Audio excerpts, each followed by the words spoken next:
Hey, what's up everybody? Welcome to this video. So today what I really want to go through is something that's been coming up a fair bit with ecom business owners. I literally just jumped off a call with a client and they're going through exactly the same thing that I've been speaking with every other person that I've been speaking with. And it's a real fundamental that people are getting wrong. So this is specific for people who are bootstrapping their business. That means obviously they're not getting any outside funding, investors and things like that. They don't have a lot of cash to play with. And you're probably in a position of anywhere between 5 and 15 to 20K a month, and you just can't seem to break through that barrier. And so the real important thing here, and the advice that I keep on giving, is that you can't skip the market research phase. Okay. And what I mean by that is, if you're bootstrapping, you've got not much money to play with, you can't go out to a million people, in one go. Then there's some fundamentals that you need to actually go through to be able to build your brand and build that momentum in your market. And this is a big mistake that I see people make because they think, okay, I'm in the activewear space. Like there's heaps of activewear brands out there. I can just slot in and amongst those and I can differentiate myself, which just is not completely untrue. It's completely untrue in its entirety because you're competing with the Lululemons, the Nikes, those that make leggings that have been doing it for years and have an absolute market share based off their brand.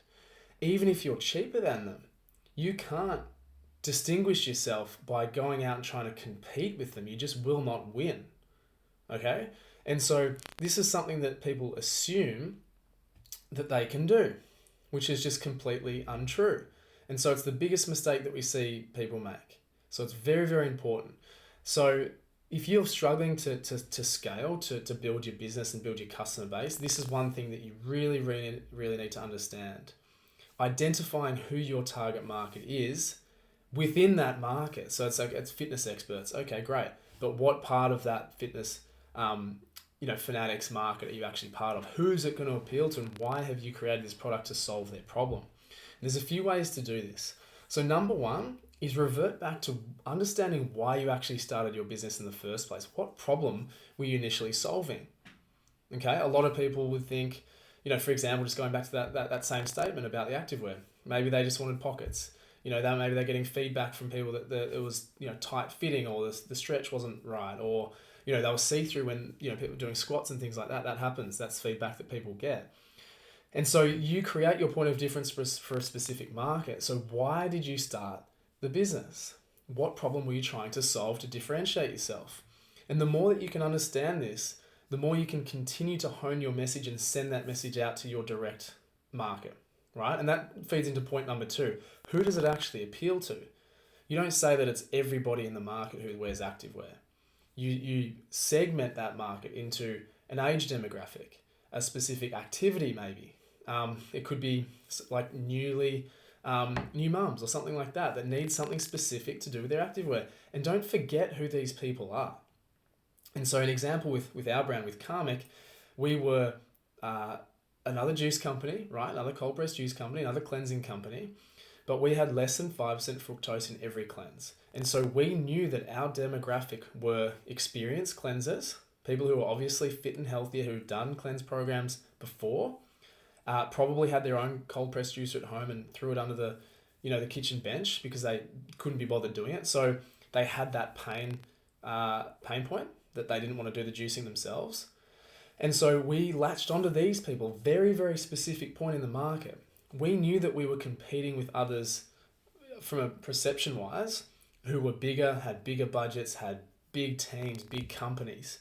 But we purposely segmented ourselves down to this very small niche where they basically couldn't touch us or couldn't be bothered dealing with another little company. But we understood why we started our business for those pain points and who we were actually appealing to. And so our market only appeared to be this big in a huge market. But as we got into there and as we became the only company that people go to for low fructose and the best cleansers in Melbourne, then our market suddenly was like expanding. It is bigger and grander than we ever would have thought. But if we didn't specifically go after this market first, we would never know that. We would have been basically phased out like a dozen other companies that we've seen come and go in the same niche. same niche. But nobody has ever been able to penetrate a market the way that we have. And we now own that market. And now we've been in there for so long that they're just, no one else goes anywhere else. If you know what you're doing, if you're educated around cold pressed juice cleansing, you only go to us. That's what people say to us. But we first and foremost had to show people that that was the case. So we were the source of truth. We educated people around fructose and that it's sugar. It's natural sugar, but it's sugar. And so when you're drinking 5 liters of juice over 2 days, you don't want fruit juice. You don't want fruits in your actual juices, because that's an incredible amount of sugar that you're consuming, and therefore having negative impacts on your body. And so as soon as we started educating people on this, that was the point of difference that we went to. And again, it was started with those educated people. We weren't trying to go for everybody. It was a very small percentage of the market, and that expanded over time, right? And then so once you've got your why, it sounds really basic, this stuff, but it's so important. Understand your why you started the business. That's the problem you're trying to solve, and who that actually appeals to, who you're solving the problem for. You have to spend the majority of your time in these circles and finding more people like them, because if there's one person or one group of people that have this problem, there's going to be more. So find them. Spend all your time in these circles finding these specific people, right? Find these people, because if you're trying to mass market, if you're trying to say, cold pressed juice, come and get it for everybody in the market, it's just not going to work, because you can't compete. Those that are bootstrapping the businesses, you cannot compete with the bigger guys. You might have a small point of difference, but you've got to leverage that completely, that point of difference, to find that market. And that's the way it starts to snowball. So for us, it was $1,000 a month. It was 5, it was 10, it was 20, it was 50, it was 100, it was 500K a month that we average now, that started with understanding who we were going after and why, and just absolutely having tunnel vision on why that was the case. And then we spent all of our time finding these people within the markets and latching onto more groups that had similar beliefs. And then we started to build a reputation, and now it's just absolutely flying. And so that's the way that you need to start. If you're struggling in your business and you're bootstrapping, you're trying to compete with all these people, you firstly don't compete.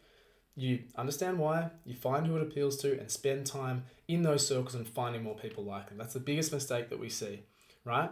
And then once you've got the runs on the board, you can scale that with ads. You can scale it with more production, okay? So that's a really simple breakdown, but it's something that cannot be skipped. You cannot compete with the big guys. Like, you just have to understand that, all right? So if you think you're the same as somebody else, separate yourself completely and go back to those 3 questions, those 3 points that I just touched on. So I hope that helps. Hope that clarifies some things. But any questions, let me know as always, and see you in the next one.